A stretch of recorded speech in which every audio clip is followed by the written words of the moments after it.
আমাদের আজকের গল্প মাসুদ রানা সিরিজের বড়কুদা দ্বিতীয় খণ্ড লিখেছেন লেখক কাজী আনোয়ার হোসেন। প্রথম প্রকাশ 1995 সাল। পার্ট 3। ঝনঝন একটা শব্দে ঘুম ভেঙে গেল ওয়াটারম্যানের। কোথায় রয়েছে বুঝতে পারল না সে। বেডটা ছোট, তার নয়, আলো খুব কম। ঝনঝন শব্দটা এখনো হচ্ছে মাথার পেছনে কাছাকাছি কোথাও থেকে। কাত হয়ে পেছন দিকে তাকাতেই ইন্টারকম ফোনটা দেখতে পেল বাল্কহেডের উপর। ফোন তুলে নিজের নাম বলল সে। উঠে পড়ো টেডি, জোনা বলল। যাবার সময় হয়েছে। ফোনটা রেখে দেওয়ার সময় শিরশির করে উঠল ওয়াটারম্যানের শরীর। এই অভিযানে স্বেচ্ছায় এসেছে সে, কিন্তু কাল যেটা উত্তেজনাকর ছিল আজ সেটা ভীতিকর মনে হচ্ছে। জীবনে কখনো সাবমেরিনে চড়েনি সে। এটা তো আবার আকারে একটা সাবওয়ে কারের 3 ভাগের 1 ভাগ। লোক ঠাসা এলিভেটর পছন্দ করে না সে, কেই বা করে। জাহাজের ভেতরের দিকের কেবিনেও কেমন যেন দম বন্ধ হয়ে আসে তার। ঠিক আছে, এত ভয় পেয়ে চলে না। দাড়ি কামিয়ে জিন্স আর শার্ট পরলো ওয়াটারম্যান। পায়ে উলের মোজা পরল, শার্টের উপর চাপালো একটা সোয়েটার। ধীরে ধীরে ফিরে আসছে আগের উত্তেজনা। আর কিছু না হোক, কাজটার মধ্যে অ্যাকশন আছে, আছে চ্যালেঞ্জ। জোনার বাসায় এটাই তো জীবন। দিগন্ত রেখা ছাড়িয়ে মাত্র উঠে এসেছে সূর্য। এই সময় কেবিনে প্রচুর ওয়াটারম্যান ভেতরে ঢুকে নিজের জন্য একটা কাপে কফি ডাললো। কেবিনের পেছন দিকের জানালা দিয়ে দেখলো একজন ক্রুকে সঙ্গে নিয়ে সাবমার্সিবলের উপর থেকে তারপুলিন সরাচ্ছে জর্জ। জোনা রয়েছে আফটার ডেকে। একটা আন্ডার ওয়াটার হাউজিং এর ভিডিও ক্যামেরা বসাচ্ছে। ডান দিকে তাকালো ওয়াটারম্যান, দেখলো জাহাজের ফোর্ট সাইডে বাঁধা রয়েছে সি কুইন। কেবিন থেকে বেরোতে যাবে, পিছনে রানার গলা পেয়ে দাঁড়িয়ে পড়ল। ব্রিজে রয়েছে রানা, কথা বলছে ক্যাপ্টেন বারবির সঙ্গে। Morning teddy. ওয়াটারম্যান ব্রিজে উঠে আসছে দেখে বলল রানা। বেল আমাকে সব বলেছে, কিন্তু সাবমার্সিবলে সত্যি তুমি থাকতে চাও নাকি সিদ্ধান্ত পাল্টেছ? না, বলে মাথা নাড়ল ওয়াটারম্যান। সিদ্ধান্ত পাল্টায়নি। ক্যাপ্টেনের দিকে ফিরল রানা। মিস্টার বেলকে আপাতত আমি ছেড়ে দিচ্ছি। লাঞ্চের পর আমাদের গিয়ারের সাহায্যে সাবের উপর নজর রাখবেন তিনি। মিস্টার রানা, আপনারা আসলে কি করতে যাচ্ছেন জানতে চাইল ওয়াটারম্যান। বেল বলছে তোমার উপর একটা চোখ রাখতে হবে, বলে মৃদু হাসল রানা। বেল তার বন্ধুকে হারাতে চায় না। ব্রিজ থেকে নেমে গেলেও ফোর্ট সাইড থেকে কথা বলবে বেলের সঙ্গে। কফির কাপ হাতে স্টার্নে চলে এলো ওয়াটারম্যান। মইয়ের মাথায় পৌঁছেছে, দেখলো উপরে উঠে আসছে জোনা। ইঙ্গিতে অনুসরণ করতে বলল মেয়েটা। মেইন ক্যাবিনের মাথার উপর ব্রিজের পিছন দিকে ওয়াটার টাইট একটা দরজা খুলে ভিতরে ঢুকলো ওরা। এটা সাবমার্সিবলের কন্ট্রোল রুম। ভেতরটা অন্ধকার, মাথার উপর শুধু লাল একটা বাল্ব জ্বলছে, আর 4টে টেলিভিশন মনিটরে দেখা যাচ্ছে রঙিন বার। একজন ক্রু, তার নাম অ্যালিস, একটা প্যানেলের সামনে বসে আছে। প্যানেলের গায়ে অসংখ্য রঙিন আলো আর কিবোর্ড বাটন। হেডসেট আর মাইক্রোফোন পরে রয়েছে অ্যালিস। আমাদের সমস্ত সিস্টেমের উপর চোখ রাখে অ্যালিস, বলল জোনা। ট্যুরিস্ট ভদ্রলোক ফিলিপ মর্গানের বন্ধু মিস্টার রানা এখানে থাকবেন। তার সঙ্গে যখন খুশি কথা বলতে পারবো আমরা সাবমার্সিবল থেকে। টিভি মনিটরগুলোর দিকে একটা হাত তুলল ওয়াটারম্যান। সাবমার্সিবলের সঙ্গে সারফেসের যোগাযোগ থাকবে হার্ডওয়্যারের মাধ্যমে। সব কিছু ভিডিওতে টেপ করা হবে ফাউন্ডেশনের জন্য। একটা মাত্র ফাইবার অপটিক কেবল সব কাজ করবে। সাবের ভেতরে বাইরে আমরা ভিডিও ক্যামেরা আছে, স্টিল ক্যামেরা ছাড়াও। তুমি কি একটা চাও? আমরা আলাদা পোর্ট হলে থাকবো, দেখতেও পাবো হয়তো আলাদা দৃশ্য। হ্যাঁ দাও, বলল ওয়াটারম্যান। তোমার কাছে সত্যি যদি কোনো ইডিয়ট প্রুফ ক্যামেরা থাকে, কি ধরনের ছবি চাও তুমি? মানে কিসের প্রবাল শ্যাওলা?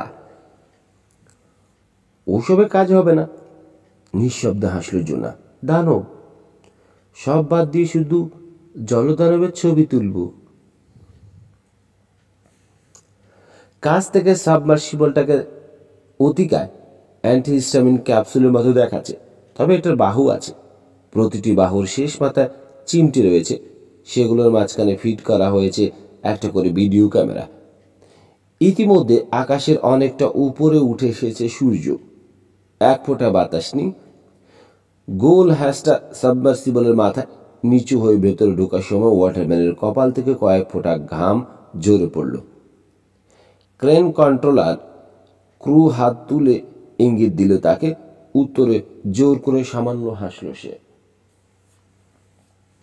সাবমার্সিবলের ভেতর আগেই ঢুকে পড়েছে জোনা ও জর্জ। খাটো একটা বেস্ট পরে আছে জর্জ, কুজো হয়ে সামনের দিকে চলে গেল সুইচ তার আর গজ পরীক্ষা করার জন্য। ক্যাপসুলের ভেতরটা টিউব আকৃতির, 12 ফুট লম্বা, 6 ফুট চড়া, 5 ফুট উঁচু। 3টে পোর্ট হোল, একটা জর্জের জন্য বউতে, দুপাশে দুটো জোনা আর ওয়াটারম্যানের জন্য। ওয়াটারম্যানের পোর্ট হোলের সামনে ইস্পাতের ডেকে চৌকো একটা কুশন দেখা যাচ্ছে। নিচু হয়ে হামাগুড়ো দিয়ে সেদিকে এগোলো সে। পৌঁছে দেখলো শরীরের নিচে হাঁটু বাজ করে বসা যায় কুশনটার উপর, কিংবা হাঁটুর উপর ভাত দিয়ে সামনের দিকে ঝুঁকে থাকতে পারে। সেক্ষেত্রে পোর্ট হলে সেটে থাকবে মুখটা। আরেক কাজ করা যায়, ইচ্ছে করলে উপর হয়ে শুয়ে পড়তে পারে সে, পা দুটো ভাঁজ হয়ে থাকবে। মোট কথা, সোজা হবার কোনো উপায়ই নেই। শিরায় যদি টান ধরে বা যদি ক্র্যাম্প দেখা দেয়, থাক, এসব নিয়ে ভেবো না, নিজেকে পরামর্শ দিল সে। বটমে পৌঁছতে কতক্ষণ লাগবে জিজ্ঞেস করলো জোনাকে। আধ ঘন্টা, বলল জোনা। প্রতি মিনিটে 100 ফুট নামতে পারি আমরা। মন্দ নয়, ভাবলো ওয়াটারম্যান। 1 ঘন্টা বেঁচে থাকার শক্তি সামর্থ্য আছে তার। আর নিচে আমরা কতক্ষণ থাকবো? 4 ঘন্টা। 4 ঘন্টা? অসম্ভব, ভাবলো ওয়াটারম্যান। 4 ঘন্টা নিচে থাকতে হলে ভয়ে মরে যাব আমি। শুনতে পেল হিসির শব্দে মাথার উপর বন্ধ হয়ে গেল হ্যাচ। ওয়াইড অ্যাঙ্গেল লেন্স সহ ছোট একটা 35mm ক্যামেরা ওয়াটারম্যানের দিকে বাড়িয়ে দিল জোনা। বলল, লোড করা আছে, শুধু বোতাম চাপ দিলেই হবে। ক্যামেরাটা নেওয়ার জন্য হাত বাড়ালো ওয়াটারম্যান, কিন্তু ঘামে ভেজা তালু থেকে পিছলে গেল সেটা। ইস্পাতের ঢেকে পড়ে যাচ্ছে, 1 ইঞ্চি বাকি থাকতে ধরে ফেলল জোনা। কি ব্যাপার টেডি, তোমাকে এমন ফ্যাকাশে দেখাচ্ছে কেন? সত্যি। ট্রাউজারে হাত মুছে জোনার হাত থেকে ক্যামেরাটা নিল ওয়াটারম্যান। তোমার উদ্বেগের কারণটা কি? এটা একটা অত্যাধুনিক ডিপ বোট, আর জর্জ অত্যন্ত অভিজ্ঞ পাইলট, হাসল জোনা। ঠিক বলেছি না জর্জ? A+, বলল জর্জ। হেডসেট থেকে ঝুলে থাকা মাইক্রোফোনে কিছু বলল সে, তারপর হঠাৎ জাঁকি খেলো ক্যাপসুল। ক্র্যাডল থেকে ওটাকে শূন্যে তুলে নিচ্ছে ক্রেন। প্রথমে উপরে উঠল, তারপর এক পাশে সরে গেল জাহাজের বাইরে। কিছুক্ষণ দোল খেলো সাব। ডেকে ছিটকে পড়ার ভয়ে পোর্ট হোলের কিনারা আঁকড়ে ধরে শরীরটাকে শক্ত করে রাখলো ওয়াটারম্যান। তারপর ধীরে ধীরে নিচে নামতে শুরু করলো সাব। এক সময় পানির স্পর্শ পেল, নড়াচড়ার ধরন বদলে গেল, এখন শুধু সামান্য দোল খাচ্ছে। পোর্ট হোল দিয়ে বাইরে তাকালো ওয়াটারম্যান, দেখলো সাগরের পানি লাফ দিচ্ছে কাছে লক্ষ্য করে। মাথার উপর থেকে ধাতব আওয়াজ বেশি এলো। সাবমার্সিবলের লিফটিং রিং থেকে খুলে নেওয়া হলো জিঞ্জির। ডুবতে শুরু করলো ক্যাপসুল। পোর্ট হোল ঢাকা পড়ে গেল পানিতে। মুখটা কাছে ঠেকিয়ে চোখের তারা উপর দিকে তাকলো ওয়াটারম্যান। সূর্যের আলো শেষবার দেখে নিতে চাইছে। সচল পানির ভেতর দিয়ে নীল আকাশ, সাদা মেঘ আর সোনালি রোদকে একসঙ্গে নাচানাচি করতে দেখল সে।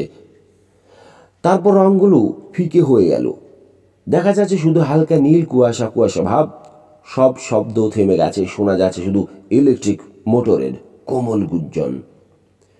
দুনিয়াটাকে গিলে ফেলেছে সাগর। কপালের ঘাম দ্রুত শুকিয়ে যাচ্ছে, পিঠ আর বগলের তলাও শুকিয়ে গেল। ঠান্ডা লাগছে তার। 1 মিনিটেরও কম সময় তাপমাত্রা নেমে গেছে প্রায় 30 ডিগ্রি। তবে চিটচিটে ঘাম এখনো বেরোচ্ছে গা থেকে। কারণটা গরম নয়, ভয়। দম বন্ধ হয়ে মারা যাওয়ার ভয়। পোর্ট হোল দিয়ে তাকিয়ে দেখলো হালকা নীল বদলে যাচ্ছে, হয়ে উঠেছে বেগুনি। সাহস করে নিচের দিকে তাকালো সে। সূর্যের রশ্মিগুলো যেন পানিকে আলোকিত করার জন্য প্রতিযোগিতা শুরু করেছে, কিন্তু চারদিকে ছড়িয়ে পড়ছে ওগুলো, ছিন্ন ভিন্ন হয়ে মিলিয়ে যাচ্ছে। বেগুনির পর কালো হয়ে উঠল পানি, নিচে শুধু অন্ধকার। ধীরে ধীরে নামছে ওরা। কিছুই দেখছে না, কিছুই শুনছে না, কিছুই অনুভব করছে না। বোধহয় সেই জন্যই স্বস্তি বোধ করছে ওয়াটারম্যান। অবশ্য খানিক পরই রানার বলা কথাগুলো মনে পড়ে গেল তার। গভীর সাগরে অচেনা অজানা কত রকম হিংস্র প্রাণীর বসবাস। শিউরে উঠল সে। জমাট বরফ হয়ে যাচ্ছে ওয়াটারম্যান। উলেন মোজার ভেতর তার গোড়ালি অসাড় হয়ে গেছে, ব্যথা করছে আঙ্গুলগুলো। সোয়েটারের ভেতর হাত দুটো ভরে বগলের তলায় চিপে গরম করার চেষ্টা করলো। পোর্টহোল থেকে পেছন দিকে হেলান দিয়ে তাকালো জর্জের দিকে। তার কাঁধের উপর দিয়ে চোখ বোলালো কন্ট্রোল প্যানেলের উপর। বাইরের তাপমাত্রা 4 ডিগ্রি সেন্টিগ্রেড, 40 ডিগ্রি ফারেনহাইটের মতো। ভেতরের তাপমাত্রা বেশি গরম নয়, 50-এর সামান্য বেশি। এই মুহূর্তে 2000 ফুট নিচে রয়েছে ওরা, এখনো নামছে। নিজের মাইক্রোফোনে জর্জ বলল, আলো জ্বালছি। একটা সুইচ অন করলো সে। সাবমার্সিবলের মাথার উপর 1000 ওয়াটের দুটো ল্যাম্প জ্বলে উঠল। হলুদ আলোর বন্যা বয়ে গেল। আলোকিত হয়ে উঠল 15 থেকে 20 ফুট পানি। সেই সঙ্গে ওদের চোখের সামনে জ্যান্ত হলো জলজ প্রাণীদের একটা জগৎ। ক্ষুদ্র প্ল্যাঙ্কটনিক জীবাণু পাক খেতে খেতে আলোর ভেতর ঢুকছে আর বেরিয়ে যাচ্ছে। সাগরের প্রাণ যেন তুষার ঝড়ের আদল পেয়েছে এখানে। অতি ক্ষুদ্র একটা শিপ ফুট হলে এসে ঢেকলো। মার্চ করার ভঙ্গিতে হেঁটে গেল কাচের উপর দিয়ে। ধূসর আর লাল কি যেন একটা রিবনের মতো দেখতে। হলুদ চোখ, মাথায় খুদে একটা খোঁটার মতো। মোচড় খেতে খেতে উঠে এলো পোর্ট হোলের কাছে। যাকে গেল কিছুক্ষণ, তারপর একে বেঁকে ছুটে গেল। দেখো, বলল জর্জ, হাত তুলে নিজের দিকে পোর্ট হোলটা দেখালো। ঘাড় বাঁকা করে তাকালো ওয়াটারম্যান, কিন্তু জিনিসটা যাই হোক ইতিমধ্যে চলে গেছে। তাড়াতাড়ি নিজের পোর্ট হলে ফিরে এলো সে। এক মুহূর্ত পথ দেখতে পেল ওটাকে। শান্ত ভঙ্গিতে টিউবটাকে ঘিরে চক্কর দিচ্ছে যেন কল্প জগতের অদ্ভুত এক প্রাণী। ওটা একটা অ্যাংলার ফিশ, গোল, ফোলা ফোলা, খয়েরি হলুদ, পিছনে ছোট আকৃতির। চোখ দুটো বেরিয়ে আছে নীল সবুজ ক্ষেতের মতো। হীরের তৈরি সূর্যের মতো দাঁত, মাংসে পরস্পরকে বেদ করে যাওয়া রেখার মতো অসংখ্য কালো শিরা। যেখানে নাক থাকার কথা সেখানে একটা সাদা ও সরু দণ্ড রয়েছে। দণ্ডের উপর জ্বলছে একটা আলো। অ্যাংলার ফিশের ছবি দেখছে ওয়াটারম্যান। লাইট পোস্টের আলোগুলো ব্যবহার করে টোপ হিসেবে। হা করা মুখের সামনে আলো দোলায় কৌতূহলী ও অসতর্ক শিকার আকৃষ্ট করতে। ওগুলো কত বড় বলো তো? পেছনে বা আশেপাশে আর কিছু না থাকায় ওটা তুলনা করতে পারলো না ওয়াটারম্যান। বুঝতে পারলো না মাছটা কত দূরে বা কত বড়। তবু আন্দাজ করো তো, আহ্বান জানালো জর্জ। 2 হাত দুটো তুলে 2 ফুট দেখালো ওয়াটারম্যান। হেসে উঠল জর্জ। একটা হাত তুলে তর্জনী আর বুড়ো আঙ্গুল ভাগ করলো। মাছটা খুব বেশি হলে 4 ইঞ্চি লম্বা। জোনার ক্যামেরা থেকে শব্দ বেরিয়ে আসছে। পোর্টহোলের সঙ্গে চেপে ধরেছে লেন্স। ওয়াটারম্যান তাকে বলল, আমি ভাবছিলাম তুমি শুধু জলদানবের ছবি তুলবে। কিসের ছবি তুলছি দেখে যাও। নিজের পোর্টহোলটা ইঙ্গিতে দেখানোর জন্য। গুড গড, দেখো দেখো।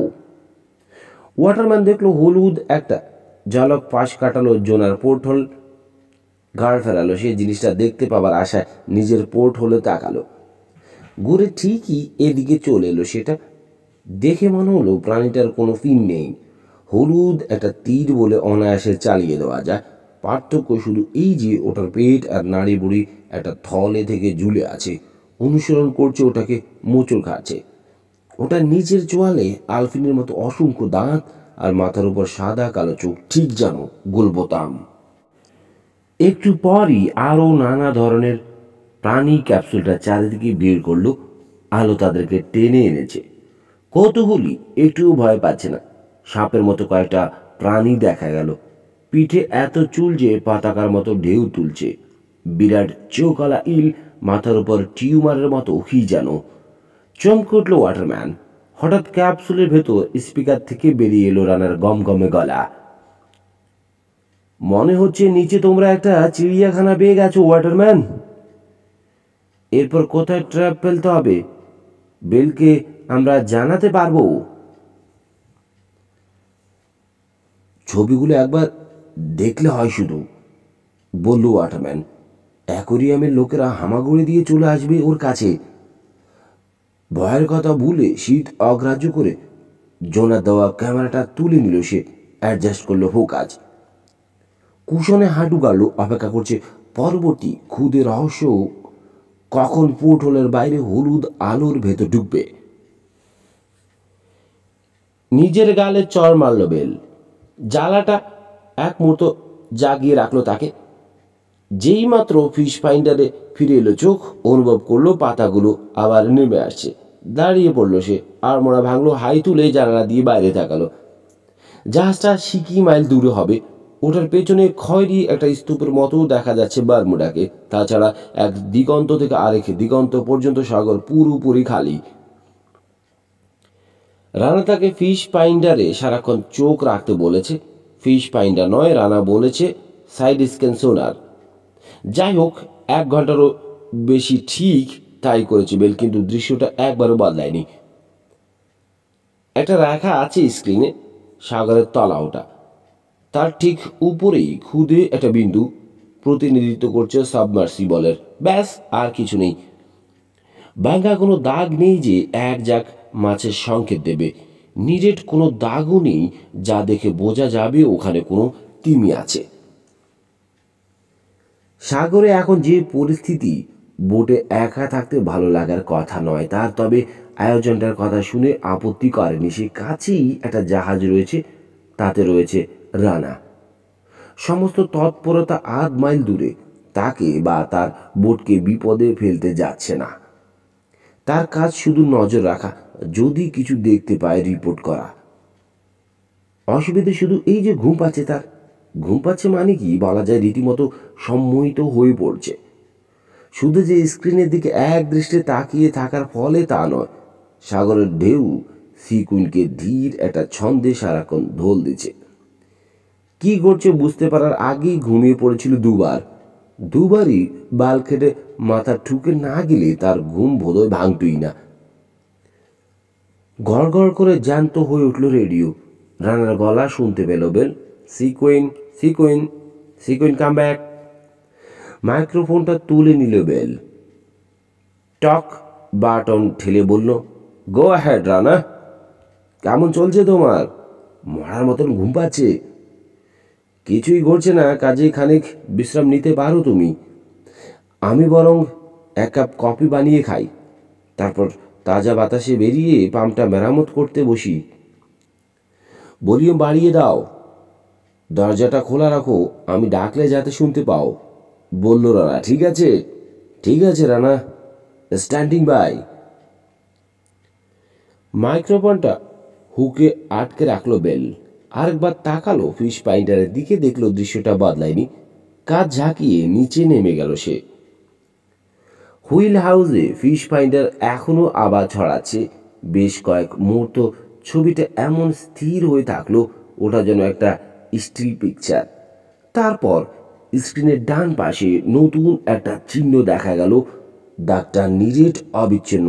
স্ক্রিন বেয়ে ধীরে ধীরে উঠছে, উঠছে সাবমার্সিবলের দিকে। জলদানবের মধ্যে একটা পরিবর্তন দেখা দিয়েছে।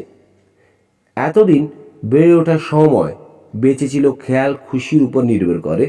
স্রোতের সঙ্গে বেসে গেছে, যাবার পথে যা পেয়েছে তাই খেয়েছে, কিন্তু খাদ্যের প্রাচুর্য আর নেই। নিষ্ক্রিয়তা যখন, এখন আর অস্তিত্ব রক্ষার নিশ্চয়তা দেখা দেয় না। ওটার ইনস্টিংক্ট বদলায়নি, ওগুলো জেনেটিক্যালি প্রোগ্রামড, অপরিবর্তনীয়। তবে বেঁচে থাকার আবেগ বা প্রেরণা বদলে গেছে। চারপাশের পরিস্থিতি বদলে যাওয়ার সঙ্গে সঙ্গে আগের চেয়ে অনেক সক্রিয় হয়ে উঠেছে। খেয়াল খুশির উপর নির্ভর করে এখন আর বেঁচে থাকার উপায় নেই, পরিস্থিতি তাকে শিকারী হয়ে উঠতে বাধ্য করেছে। আগ্নেয়গিরিটাকে ঘিরে চক্কর দিচ্ছে দুটো স্রোত। এই মুহূর্তে স্রোত দুটো যেখানে মিলিত হয়েছে সেখানে ঝুলে রয়েছে জলদানব। অস্বস্তিকর একটা অনুভূতি। সাগরের স্বাভাবিক ছন্দে কোথায় যেন একটা ব্যাঘাত সৃষ্টি হচ্ছে। চারপাশে একটা পরিবর্তন অনুভব করল সে। তার জগতে হঠাৎ যেন একটা শক্তির আবির্ভাব ঘটেছে।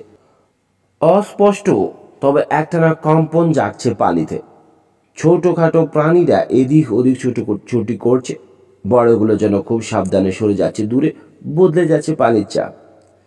মানুষের ছোট ও তুলনায় দুর্বল চোখে কোনো আলো ধরা পড়বে না, কিন্তু জলধর্মের প্রকাণ্ড চোখগুলো ক্ষীণ হলেও আলোর আভা দেখতে পেল। তারপর শুধু আভা নয়, অনেক উপরে আলোর ট্যানেল চোখে পড়ল, নড়াচড়া করছে, সম্মোহিত করছে অন্যান্য প্রাণীদের। জলদানব কয়েকদিন হলো খায়নি, সময়ের হিসেব তার জানা নেই, তবে সে তৎপর হয়। প্রয়োজনের তাগিদে নির্দিষ্ট সময় পরপর খিদে অনুভব করে। নির্দিষ্ট সময় বহুবার পেরিয়ে গেছে, পেট ভরা খাবার জোটেনি। এখন তার একটি অনুভূতি, ক্ষুধা, বড় ক্ষুধা। শরীরের ভেতর বিপুল পানি গ্রহণ করলো সে। বের করে দিল পানেল দিয়ে, উঠতে শুরু করলো আলোর উৎস লক্ষ্য করে। শুরু হলো শিকার অভিযান। দেখে মনে হচ্ছে তোমার খুব শীত করছে টেডি, বলল জোনা। মাথা জাগালো ওয়াটারম্যান। এতক্ষণে বুঝলে, বলল সে। বাঁচ করা বাহু দুটো বুকে, হাত দুটো বগলের তলা, তারপরও কাঁপুনি থামাতে পারছে না সে। তোমার শীত করছে না? কি কারণ? সুতি, সিল্ক আর উল, 3 প্রস্থ কাপড় পরে আছি তাই। জর্জের দিকে তাকালো জোনা। কফি কোথায় বলো তো? হাত তুলে দেখিয়ে দিল জর্জ। ওদিকে, বাক্সের ভেতর। হাত বাড়ালো জোনা। প্লাস্টিকের একটা বাক্স খুলে থার্মাল বোতলটা বের করলো, কাপে ঢেলে বাড়িয়ে দিল ওয়াটারম্যানের দিকে। খুবই কড়া কফি, তেতো, তবে পেটে যাওয়ার পর গরম হয়ে উঠল শরীর। ধন্যবাদ, বলল ওয়াটারম্যান। হাত গড়িয়ে দেখল সে। প্রায় 3 ঘন্টা হলো সাগরের তলায় রয়েছে ওরা। সাগরের তলা মানে সারফেস থেকে 2500 ফুট নিচে, তলা থেকে প্রায় 500 ফুট উপরে। স্থির হয়ে নেই, বেশি যাচ্ছে। এই 3 ঘন্টা ছোটোখাটো অদ্ভুত সব প্রাণী ছাড়া কিছুই ওদের চোখে পড়েনি। আলোয় ওগুলোকে টেনে এনেছে। ক্যাপসুলের চারধারে কিছুক্ষণ ঘুরে বেরিয়ে আবার চলে গেছে গভীর অন্ধকারে। আমি যদি সাগরের তলায় ক্যাপসুলটা নামাই কি হবে? জিজ্ঞেস করলো জর্জ। মিস্টার রানা, ইচ্ছে হলে নামতে পারেন। স্পিকার থেকে বেশি এলো রানার গলা। হয়তো 1-8টা হাঙ্গো দেখতে পাবেন। কন্ট্রোল স্টিকটা সামনে ঠেললো জর্জ। নিচে নামতে শুরু করলো ক্যাপসুল।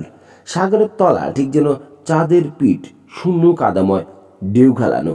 সাবমার্সিবল থেকে সামনে ছুটছে একটা প্রেসার ওয়েভ, উঁচু হয়ে চারদিকে ছড়িয়ে পড়ছে কাদা। হঠাৎ জর্জের সিঁড়ি দ্বারা খাড়া হয়ে গেল। গড! কি? জানতে চাইল ওয়াটারম্যান। কি দেখলেন? ইঙ্গিতে ওয়াটারম্যানের পোর্ট হোলটা দেখালো জর্জ। চোখের চারপাশ হাত দিয়ে আড়াল করে কাছে মুখ চেপে ধরল ওয়াটারম্যান। সাপ! প্রথমে ভাবল সে, লাখ লাখ সাপ, একটা লাশকে ঘিরে কিলবিল করছে সবগুলো। কিন্তু তারপর মনে হলো, না, ওগুলো সাপ হতে পারে না, ইল।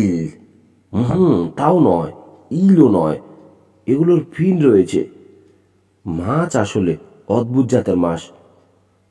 ঘন ঘন পাক খাচ্ছে, খাবলা মেরে তুলে নিচ্ছে মাংস। মাংসের কণা আগলা হয়ে ভেসে যাচ্ছে এদিক ওদিক। ওগুলো ঘপ ঘপ করে মুখে পড়ছে ছোট জাতের মাছগুলো। সাপের মতো একটা প্রাণী খাদ্যবস্তু থেকে বিচ্ছিন্ন করলো নিজেকে। পিছিয়ে এলো। আলো তাকে দিশেহারা করে তুলেছে বা রাগিয়ে দিয়েছে। হামলা করে বসলো সাবমার্সিবলকে। ওয়াটারম্যানের ফোর্ট হলে মুখ দিয়ে আঘাত করলো ওটা। যেন মনে হলো গোটা ক্যাপসুলটাকে মুখের ভেতর ভরে পেটে চালান করে দিতে চাইছে। পুরো মুখই তার হয়ে উঠল বিশাল একটা হা। চারদিকের কিনারায় ধারালো দাঁত আর মাঝখানে লকলকে জিভ। গোটা শরীর অনবরত মোচড় খাচ্ছে, যেন প্রচণ্ড শক্তিতে মুখটা ঢুকে পড়তে চাইছে সাবমার্সিবলের ভেতর। ওটা একটা হ্যাগফিশ, বুঝতে পারল ওয়াটারম্যান। সামুদ্রিক প্রাণীদের দুঃস্বপ্ন বলা হয় ওগুলোকে। বড় আকৃতির মাছ বা প্রাণীদের শরীরে মুখ দিয়ে গর্ত তৈরি করে, বের করে আনে প্রাণবায়ু। জট পাকানো হ্যাগফিশের দিকে সাবমার্সিবল নিয়ে এগুলো জর্জ। ওগুলোর মাঝখানে তাক করলো বউ। সবগুলো সরে গেল লাশ ফেলে। এতক্ষণে ওয়াটারম্যান দেখতে পেল কি খাচ্ছিল ওগুলো। Sperm whale. বিস্মিত হয়ে বলল সে, একটা স্পার্ম হোয়েলের নিচের চোয়াল। মিস্টার রানা দেখতে পাচ্ছেন? পাচ্ছি। স্পিকারে রানার গলা শোনা গেল। হ্যাগফিশ একটা স্পার্ম হোয়েলকে মেরে ফেলেছে, এই অসম্ভব। তাহলে? রানার জবাব দিল না। নিস্তব্ধতা অটুট হয়ে উঠছে। হঠাৎ ওয়াটারম্যান ভাবল, আমি জানি। ঘামতে শুরু করলো সে। চোখ কুচকে আলোর সীমানার ওদিকে কি আছে দেখার চেষ্টা করলো। ঝাঁক ঝাঁক মাছ আলোর ভেতর ঢুকছে, আবার বেরিয়ে যাচ্ছে। বেরিয়ে গেলে ওগুলো যে পুরোপুরি অদৃশ্য হয়ে যাচ্ছে তা নয়, ঝাপসা লাগছে দেখতে। তারপর আবার ফিরে আসছে আলোর ভেতর। মাছগুলোর আচরণ দেখে মনে মনে স্বস্তি বোধ করলো ওয়াটারম্যান। ট্যুরিস্ট ভদ্রলোক একবার বলেছিলেন, কোথাও মাছ থাকলে ধরে নিতে হবে সেখানে হাঙ্গর নেই। হাঙ্গর আক্রমণের প্রস্তুতি নিলে ইলেকট্রোম্যাগনেটিক ইম্পালসের কারণে মানুষের চেয়ে অনেক আগে টের পেয়ে যায় মাছেরা। ওগুলো পালিয়ে যাচ্ছে দেখলে সতর্ক হওয়া দরকার। তবে নিজেকে মনে করিয়ে দিল ওয়াটারম্যান, স্কুইড হাঙ্গর নয়। ফোর্ট হোলের দিকে ক্যামেরা তুলল সে। জলদানবের চোখে আলো আরো বেশি করে ধরা পড়ছে। ওটার অন্যান্য অনুভূতি রেকর্ড করছে পানির কম্পন। আগের চেয়ে অনেক বেড়ে গেছে কম্পন। কিছু একটা রয়েছে উপরে, খুব বেশি দূরে নয়। নড়াচড়া করছে জিনিসটা। ওটার অল ফ্যাক্টরি প্রাণের কোনো সংকেত পায়নি। অনুভূতি বলতে পারছে না ওখানে কোনো শিকার আছে কিনা। প্রচণ্ড ক্ষুধায় অস্থির ওটা। তা না হলে হয়তো আরও সতর্ক হতো, সম্ভবত ফিরে যেত, অন্ধকারে অপেক্ষা করতো। কিন্তু শরীরের চাহিদা ব্রেনকে বেপরোয়া হবার প্ররোচনা দিচ্ছে। কাজই আলোর উৎস লক্ষ্য করে চলা বন্ধ করলো না ওটা। আলোর উৎস এবার দেখতে পেল জলদানব। কম্পনটা যে ওখান থেকেই সৃষ্টি হচ্ছে অনুভব করতে পারলো। কম্পন, স্পন্দন বা নড়াচড়া মানেই হলো জীবন। জলদানব ধরে নিল জিনিসটা জীবিত। শুরু হলো হামলা। জন্তুটা এখানে নেই, বলল জর্জ। উপরে উঠছি আমরা। কন্ট্রোল স্টিক নিজের দিকে টেনে আনলো সে। জর্জের সামনে কনসোলের দিকে তাকালো waterman. Digital depth read out মিটারে ফুটে উঠেছে। সংখ্যাগুলো ধীরে ধীরে বদলে যাচ্ছে দেখে অস্থির লাগলো তার। 970 থেকে 969, তারপর 968। একটা দীর্ঘশ্বাস ফেলে পায়ের গোড়ালি ডলতে শুরু করলো। ভাবলো, ফ্রস্টবাইটের শিকার হয়েছে কিনা। আচমকা একটা ঝাঁকি খেয়ে একদিকে কাত হয়ে গেল ক্যাপসুল। হাঁটুর উপর ভর দিয়েছিল ওয়াটারম্যান। ছিটকে পড়লো সে। খপ করে ধরে ফেললো একটা হ্যান্ডেল। আবার সিধে হলো ক্যাপসুল, উঠে যাচ্ছে উপরের দিকে। কি ঘটল? রুদ্ধশ্বাসে জানতে চাইল ওয়াটারম্যান।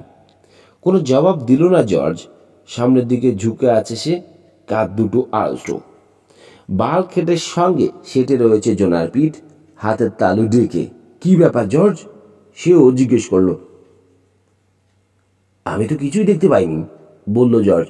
মনে হলো একটা এয়ার পকেটে ধাক্কা খেয়েছি আমরা, কিংবা মাথার উপর দিয়ে একটা জাহাজ চলে গেছে। তার মানে কি একটা স্রোত? স্পিকার থেকে বেশি এলো রানার গলা। প্রশ্নই ওঠে না, ওখানে কোনো স্রোত নেই। এক মুহূর্ত থেমে আবার বলল, অন্য কিছু আছে। রানার কথা শেষ হতেই ওয়াটারম্যান অনুভব করলো তার পেটের ভেতর পাথর ভরা একটা থলে ঢুকিয়ে দিয়েছে কেউ। ও গড, ভাবল সে। বিপদ তাহলে ঠিকই এলো। ডেকে পড়ে হড়কে গিয়েছিল ক্যামেরাটা, হাত বাড়িয়ে তুলল সেটা। সেটিংগুলো চেক করে ফোকাস অ্যাডজাস্ট করতে যাবে, লক্ষ্য করলো আঙ্গুলগুলো অসম্ভব কাঁপছে। নাক থেকে এক ফোঁটা গাম ঝরে পড়লো লেন্সের উপর। শার্টের প্রান্ত দিয়ে লেন্সটা পরিষ্কার করলো সে। জোনার দিকে তাকালো ওয়াটারম্যান। তার দিকে পেছন পিঠে রয়েছে সে। ক্যামেরার লেন্সটা চেপে ধরেছে পোর্ট হলে। রিলিজ বাটন চাপ দিল মেয়েটা। 2 সেকেন্ডের মধ্যে 1 ডজন ছবি প্রেমবন্দি করলো। তুমিও কিছু ছবি তোলো টেডি। কাদের উপর দিয়ে ওয়াটারম্যানের দিকে তাকিয়ে বলল সে। কিসের? জানতে চাইল ওয়াটারম্যান। কিছু দেখতে পেলে তো? তোমার চোখের চেয়ে লেন্স চড়া, ওটা হয়তো কিছু দেখতে পাবে। ওয়াটারম্যান কিছু বলার আগে আবার একটা ঝাঁকি গেল ক্যাপসুল। ছিটকে পড়ল বাম দিকে। আলোর ভেতর দিয়ে দ্রুত পাশ কাটালো একটা ছায়া। ম্লান করে দিল ক্যাপসুলের বাইরের উজ্জ্বলতা, তারপর অদৃশ্য হয়ে গেল। God Almighty! চিৎকার করলো জর্জ। স্টিকের সঙ্গে যুদ্ধ করছে। সিধে করে নিল ক্যাপসুল। পোর্ট হলে ক্যামেরা ঠেকিয়ে ট্রিগারে চাপ দিল ওয়াটারম্যান। পরপর 2 বার। আবার উপরে উঠছে ক্যাপসুল। রিড আউটের দিকে তাকালো ওয়াটারম্যান। 960 মিটার, 959, 958। অন্ধকারের ভেতর দিয়ে তীর বেগে ছুটছে অতিকায় স্কুইড, হতাশাজনিত আক্রোশে অস্থির। ওটার চাবুকগুলো সবেগে আছড়ে পড়ল। খাড়া হয়ে আছে হুকগুলো, তারপর কুকড়ে মুচড়ে ফিরে এলো শরীরের কাছে। পর মুহূর্তে আবার লম্বা হয়ে আছড়ে পড়ল পানিতে, যেন সাগরকেই ক্ষত বিক্ষত করতে চাইছে। ধূসর থেকে খয়েরি হলো গায়ের রং, তারপর তামাটে থেকে লাল, লাল থেকে বেগুনি, সব শেষে ফিরে পেল সাদাতে ছাই রং। আলোকিত জিনিসটার উপর দিয়ে একবার বেশি গেছে জলদানব। বোঝার চেষ্টা করছে কি ওটা। পরের বার চেষ্টা করেছে হত্যা করার, যদিও জিনিসটা থেকে বেরিয়ে আসা প্রাণীর স্পন্দন ছিল অস্পষ্ট ও অনিশ্চিত। জিনিসটা শক্ত, কোনোভাবে বেদ করা সম্ভব নয়। অচেনা শব্দ আর গতির সঙ্গে যুদ্ধ করেছে জলদানব, কিন্তু হামলা করে কোনো লাভ হয়নি। ফিনকি দিয়ে বেরিয়ে আসেনি রক্ত, ছেড়েনি মাংস। ফলে হতাশ হয়ে সরে আসতে হয়েছে অন্য কোনো শিকারের সন্ধানে। কিন্তু ওটার সেল প্রত্যাখ্যানে অভ্যস্ত না। খোরাক পাবার আশায় হজমি রস হড়হড় করে বেরিয়ে আসতে শুরু করেছে। এই মুহূর্তে প্রচণ্ড খিদে অস্থির করে তুলেছে ওটাকে। দিশেহারা বোধ করছে, ক্ষেপে আছে প্রচণ্ড আগে। খাবারের খোঁজে পানির ভেতর দিয়ে ছুটে চলেছে জলদানব। একটু তির্যক গতিপথ ধরে উঠে যাচ্ছে উপর দিকে।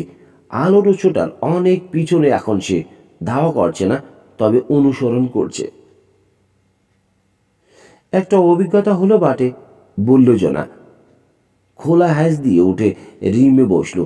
রানা ও ক্যাপ্টেন বারবির দিকে তাকিয়ে হাসলো নিঃশব্দে। নিচে জাহাজের ডেকে দাঁড়িয়ে রয়েছে 2 জন। হ্যাচে উঠে তার পাশে বসলো ওয়াটারম্যান। বড় করে শ্বাস টানল সে। তাজা বাতাস উপভোগ করলো। নিরাপত্তার আরামদায়ক অনুভূতিটাও উপভোগ করছে। আপনারা ওটাকে দেখতে পেয়েছেন? জিজ্ঞেস করলেন ক্যাপ্টেন বারবি। 1 মিলিয়ন অদ্ভুত প্রাণী দেখেছি আমরা, বলল জোনা। এ ধরনের প্রাণী দুনিয়ায় আছে এ জানা ছিল না। ফটো তোলা তো দূরের কথা। না, আমি জানতে চাইছি নিচে আপনাদের গুঁতো মারলো যেটা, কে ধাক্কা মারলো সাবমার্সিবলে? বলতে পারবো না, আমি আসলে দেখতে পাইনি। ওয়াটারম্যানের দিকে ফিরল জোনা। তুমি? না, বলল ওয়াটারম্যান তাকিয়ে আছে রানার দিকে। আপনি ভিডিওতে কিছু পেয়েছেন? শুধু একটা ছায়া, বলল রানা। সাবমার্সিবলটাকে ঘিরে ঘুরতে শুরু করলো। পরীক্ষা করছে ওটাকে। 2-1 জায়গার রং ছুঁয়ে দেখল। ক্যাপসুল থেকে সবার আগে বেরিয়েছে জর্জ। 2 জন ক্রুর সাহায্যে ওটাকে ক্র্যাডালের সঙ্গে বাঁধছে। সে বলল, জিনিসটা যাই হোক, সাবের সঙ্গে লাগতে চায়নি, একটু ধাক্কা দিয়ে চলে গেছে নিজের পথে। হতে পারে, বলল রানা। ঘোরা বন্ধ করে ক্যাপসুলের গায়ে কি যেন স্পর্শ করলো। ঝুঁকে তাকালো ওয়াটারম্যান। দেখলো ক্যাপসুলের গায়ে 5টা আঁচড়ের দাগ। দাগগুলোর উপর আঙ্গুল বুলাচ্ছে রানা। ওগুলো 2 কি 3 ফুট লম্বা। কিছু একটা রং আছড়ে নিয়েছে, ফলে বেরিয়ে পড়ছে ভেতরের ম্যাটার। স্কুইডটার কাণ্ড, তাই না মিস্টার রানা? জানতে চাইল সে। মাথা ঝাঁকালো রানা। আমার তো তাই মনে হচ্ছে। তা যদি হয়ও, বলল জর্জ, ক্যাপসুলটা সম্ভবত ভয় পাইয়ে দিয়েছে ওটাকে। পরের বার ওটার অপেক্ষায় দেরি হয়ে থাকবো আমরা, বলল জোনা। যাই, ভিডিও ক্যামেরা রিঅ্যাডজাস্ট করে রাখি। হ্যাজ থেকে পা তুলল সে, ক্যাপসুল থেকে হড়কে নেমে পড়ল। তারপর জর্জকে বলল, তোমার টার্ন অ্যারাউন্ড টাইম বলো। 4 ঘন্টা, জবাব দিল জর্জ, হাতঘড়ির উপর চোখ। আবার আমরা রওনা হতে পারবো 3:30 বা 4টের দিকে। আমি নই, ভাবল ওয়াটারম্যান। একদিনের জন্য যথেষ্ট উত্তেজনা পাওয়া হয়েছে। আমি জাহাজে থাকবো, বলল সে। নেভিকে খুশি করার জন্য টিভির পর্দায় তাকিয়ে থাকলেই হবে। আপনি যেতে চাইলেও আপনাকে যেতে দেওয়া হবে না, নেভিম্যান। ক্যাপ্টেন বারবি বললেন, মিস্টার রানা আমাকে নির্দেশ দিয়েছেন আপনাকে যেন বাদ দেওয়া হয়। অবাক হয়ে রানার দিকে ফিরল ওয়াটারম্যান। মিস্টার রানা? কিন্তু তার দিকে খেয়াল নেই রানার। এক দৃষ্টিতে তাকিয়ে আছে সাগরের দিকে। আবার ক্যাপ্টেনের দিকে ফিরল সে। মানে? আমার মালিক মিস্টার ফিলিপ মর্গান আমাকে বলে দিয়েছেন মিস্টার রানার প্রতিটি নির্দেশ মেনে চলতে হবে, অভিযানের কোনো ক্ষতি না করে। কাজেই তার নির্দেশ পরের বার আপনাকে আমি ক্যাপসুলে থাকতে দেব না। বুঝলাম, কিন্তু কারণটা কি? কারণটা হলো মিস্টার রানার ধারণা এরই মধ্যে স্কুইডটা আপনাদেরকে ধাক্কা দিয়েছে। তার আরও ধারণা পানির নিচে আমাদের সাবমার্সিবল নিরাপদ নয়, যদিও আমরা তার সঙ্গে একমত নই।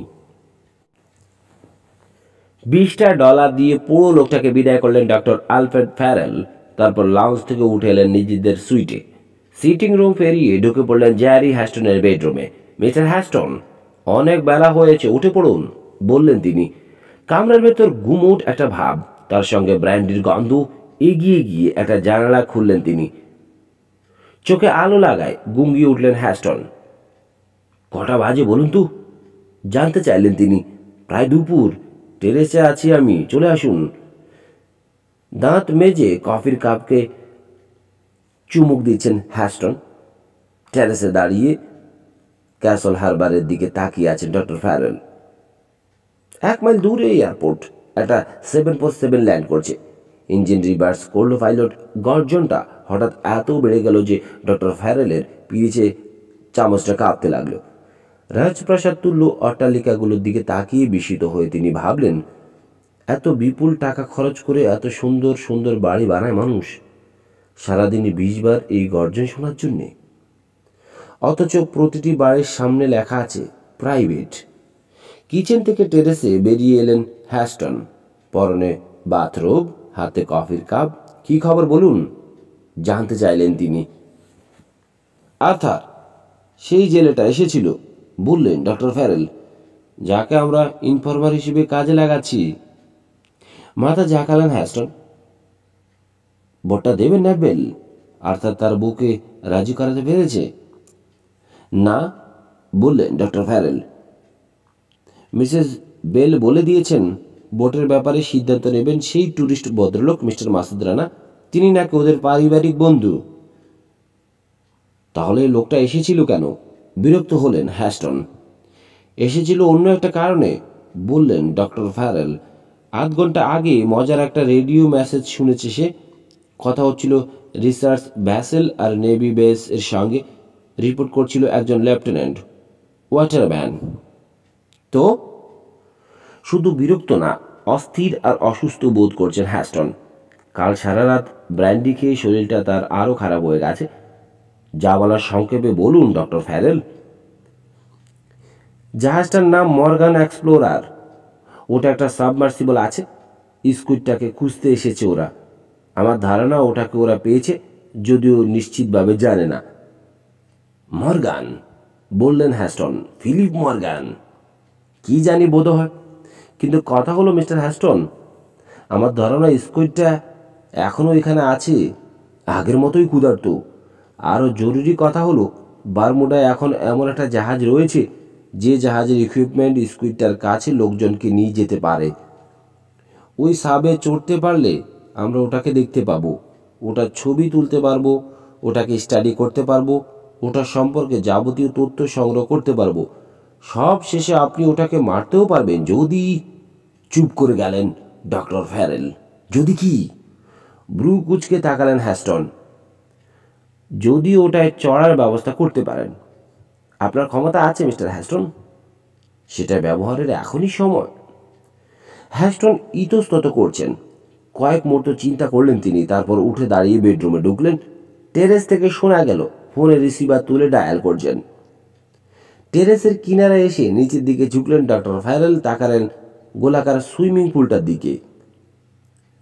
পুলের পাশে একটা স্কুবা ট্যাঙ্ক পড়ে রয়েছে, ব্যাকপ্যাক ও রেগুলেটর সহ। আজ কয়েকদিন ধরেই ওটাকে ওখানে দেখছেন তিনি। গায়ে পাইনের কাঁটা জমেছে। তিনি ভাবলেন হ্যাস্টনের ছেলেমেয়েরা ওটা ব্যবহার করেনি তো। কে জানে, হ্যাস্টন হয়তো ওটাকে ওখানে পড়ে থাকতে দিয়েছেন বেদনার স্মৃতি হিসেবে।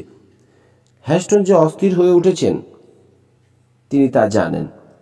তিনি নিজেও শান্ত থাকতে পারছেন না। সময় বয়ে যাচ্ছে, এটা কিছু করা দরকার, অথচ কি করবেন বুঝতে পারছেন না। শুনতে পেলেন ফোনে কথা বলছেন হ্যাস্টন। ভাবলেন দেখা যাক এবার কিছু ঘটে কিনা। খানিক পর টেরেসে ফিরে এলেন হ্যাস্টন। সব ব্যবস্থা হয়ে গেছে বললেন তিনি। স্বয়ং ফিলিপ মর্গানের সঙ্গে কথা বললাম। জাহাজটা এখানে পাঠানো হয়েছে তার একটা ম্যাগাজিনের কাজে। কথা দিয়েছেন তার লোকদের বলে কাল আমাদেরকে জাহাজে ওঠার সুযোগ করে দেবেন। কাল? বেজার হলেন ডক্টর ফ্যারেল। আজ নয় কেন?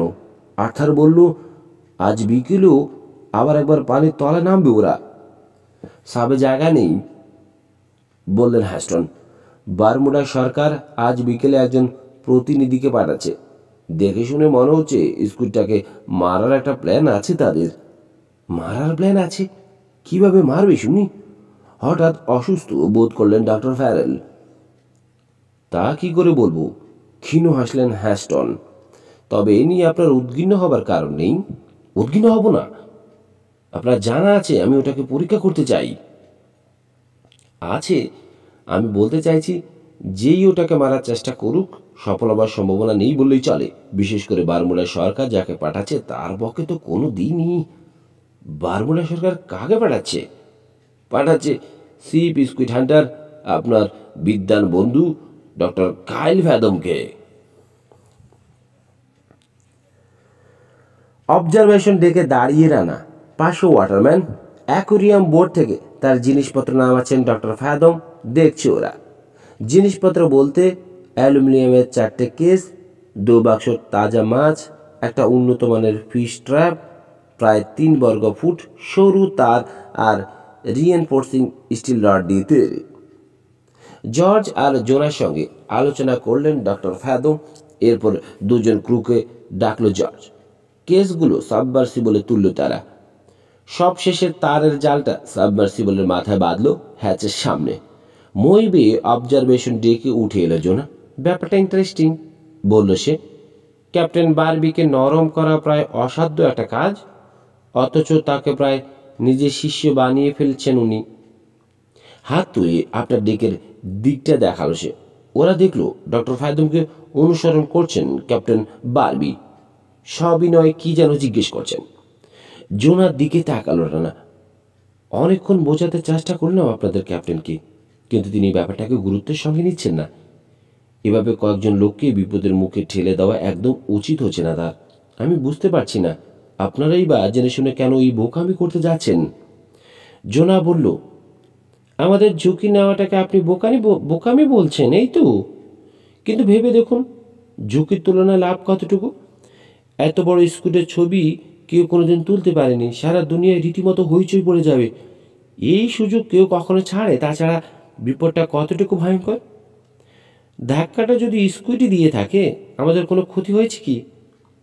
আমার তো মনে হয় ওটাকে আমরা এবার ধরেও ফেলতে পারি ডক্টর ফ্যাদমের সাহায্যে। রানা আর কিছু বলল না।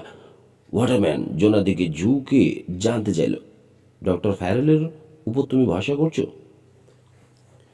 ভদ্রলোক প্রচুর টোপ নিয়ে এসেছেন বলল জোনা। 100 পাউন্ড টুনা গভীর পানির যে কোনো প্রাণীকে আকৃষ্ট করবে। স্কুট যখন বুড়ি ভোজনে ব্যস্ত থাকবে আমরা তখন নিজেদের কাজ সেরে নেব। ডক্টর ফ্যারেল ওটাকে কীভাবে মারবেন জিজ্ঞেস করল রানা। ভদ্রলোকের কাছে দুটো অস্ত্র আছে বলল জোনা। ইঙ্গিতে সাবমার্সিবলের মেকানিক্যাল বাহুগুলো দেখালো। দুটো অস্ত্রই সাবের বাহুর সঙ্গে আটকানো। ওগুলো তিনি সাবের ভেতর থেকে নিয়ন্ত্রণ করতে পারবেন। একটা অস্ত্র হলো স্পিয়ার গান, সঙ্গে সিরিঞ্জ ভর্তি স্টিকনিন, ডজন খানেক হাতি মারার জন্য যথেষ্ট। দ্বিতীয় অস্ত্রটা ড্রাইভারের ব্যাগ স্টিকের মতো, ওটা থেকে 12 গজ শটগান শেল ছোড়া যায়। প্রতিটির ভেতর পারদ আছে, বিষাক্ত স্যাপনেলের মতো ছড়িয়ে পড়বে। জায়ান্ট স্কুট সম্পর্কে বেশি কিছু জানা নেই আমার, তবে দেখে শুনে মনে হচ্ছে ভদ্রলোকের কাছে যে ফায়ার পাওয়ার রয়েছে তা দিয়ে ওটাকে 3-4 বার মারতে পারবেন তিনি। রানা বুঝতে পারছে ওদেরকে ঠেকানোর কাজ নয়। ওয়াটারম্যানের যাওয়া বন্ধ করা গেছে, এতে খুশি থাকা উচিত। ওরা যখন যাবি ওদেরকে ভয় দেখানো ঠিক নয়, তবু নিজের বিবেকের কাছে পরিষ্কার থাকার একটা গরজ অনুভব করলো। ও বলল, সবাই একটা জিনিস একেবারেই বুঝতে চাইছেন না, সেটা হলো এই দানবটার কোনো বোধ বুদ্ধি নেই। ওটা আমাদের নিয়মে খেলে না, ওটা তার নিজের নিয়মে চলে। ডক্টর ফ্যারেল সে কথা মনে রেখেই প্ল্যানটা তৈরি করেছেন, বলল জোনা। কী রকম? অস্ত্রগুলো যদি কোনো কাজ না করে তার ধারণা স্কুটটা নিজ স্বভাব দোষে ক্যাপসুলটাকে পেঁচিয়ে ধরবে, তখন ওটাকে ক্যাবলে জড়িয়ে সারফেসে তুলে আনা সম্ভব হবে। মাই গড, বলল রানা। এ তো বাঘের মুখের ভেতর হাত বলে চিৎকার করা। ধরেছি। আপনি বুঝতে পারছেন না কি ধরনের প্রাণী এটা? যে ধরনেরই হোক সাবমার্সিবলকে ভেঙে ফেলতে পারবে না, বলল জোনা। আমার ধারণা আইডিয়াটা মন্দ নয়। কথা না বলে ডেক ছেড়ে চলে গেল রানা। থাক না হয়, যেও না নিচে। রানা চলে যেতে জোনাকে বলল ওয়াটারম্যান, ডক্টর ফ্যাদম একা যা করার করুক। একান্ত যদি যেতে চাও পরের বার যেও। আমার জন্য তোমার উদ্যোগ ভালোই লাগছে টেডি, ধীরে ধীরে বলল জোনা। হাত বাড়িয়ে তার চিবুক স্পর্শ করল সে। কিন্তু আমি যেতে চাই, সেজন্যই তো আমার এখানে আসা। ব্রিজে ঢুকলো রানা। ক্যাপ্টেন বারবির অনুমতি নিয়ে রেডিওতে যোগাযোগ করলো সিকুইনের সঙ্গে। ইতিমধ্যে সেটা 1 মাইল উত্তরে বেসে গেছে। বেল সাড়া দিল কয়েক মিনিট পর। রানা ভাবলো ও বোধহয় স্টার্নে ছিল, ঘুমে ডলছিল, নয়তো মেরামত করছিল পাম্পটা। স্রেফ চেক করছিল। বেল বলল, তুমি জেগে আছো তো? কোনো রকমে। নিচে একটা লাইন ফেললে কোনো অসুবিধা আছে রানা? চেষ্টা করে দেখতাম 2-1 মাছ পাই কিনা। ঠিক আছে, তবে বোটটা নিয়ে প্রথমে এদিকে চলে এসো। 200 গজের মধ্যে এসে ইঞ্জিন বন্ধ করো, তারপর বেশি আসতে দাও। তাহলে সাপটাকে অনুসরণ করার জন্য পজিশনে চলে আসবে তুমি। বেশ। তোমরা ওটাকে নামাচ্ছ কখন? ভালো কথা। টেডি এবার যাচ্ছে না তো? ঘন্টাখানেক পর। না, টেডি যাচ্ছে না। শোনো বেল, সাপটা নামার পর তুমি কিন্তু ঘুমাবে না। আমি চাই সম্পূর্ণ সজাগ থাকবে তুমি। প্রয়োজন হলে যাতে ফুল স্পিডে দূরে সরে যেতে পারো। ঠিক আছে রানা, বলল বেল। Sequin standing by. জাহাজটা থেকে বোটের দূরত্ব আন্দাজ করলো বেল। 150 গজ তো হবেই, 200 গজও হতে পারে। ঠিক রানা যেমন বলেছে।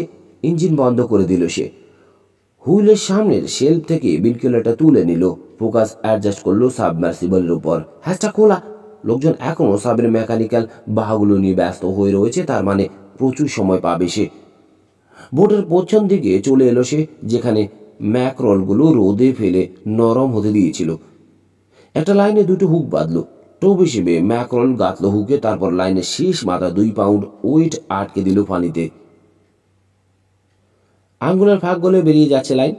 যখন মনে হলো 150 ফুট নেমে গেছে হুকগুলো, লাইন আটকে হেলান দিল বুলওয়ারকে। লাইনটা এখনো ধরে আছে, যাকে দিচ্ছে মাঝে মধ্যে মাছদের আকৃষ্ট করার জন্যে। পায়ের কাছাকাছি বালতিটার দিকে তাকালো বেল। ওটার ভেতরে ছিল ম্যাকরলগুলো। বালতির অর্ধেক পানিতে ভর্তি। পানিটুকু লালচে হয়ে আছে রক্তে আর মাংসের কণায়। ভেসে বেড়াচ্ছে কিছু অংশ।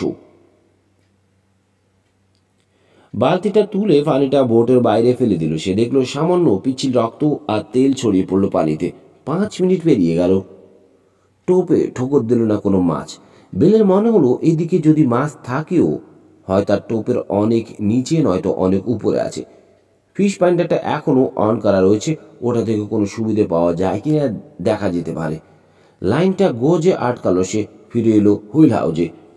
স্ক্রিনে কি এক বিশৃঙ্খল অবস্থা! এর আগে বেল কখনো এই ধরনের নকশা দেখেনি। তার নিচে 3000 ফুট গভীর পানি, এটা নিশ্চিতভাবে জানা না থাকলে ধরে নিত মাটির উপর রয়েছে বোট। দেখে মনে হলো ফিশ পাইন্ডার থেকে যেসব ইম্পালস বেরোচ্ছে সেগুলোর কয়েকটা বোটের ঠিক নিচে কিছু সঙ্গে ধাক্কা কাছে, বাকিগুলো পুড়ে বেরিয়ে যেতে পারছে বোটে, তবে গভীর নেমে যাচ্ছে একে বেঁকে। নকশাটা তাই ঝাপসা, কাপা কাপা আর অস্পষ্ট। হতে পারে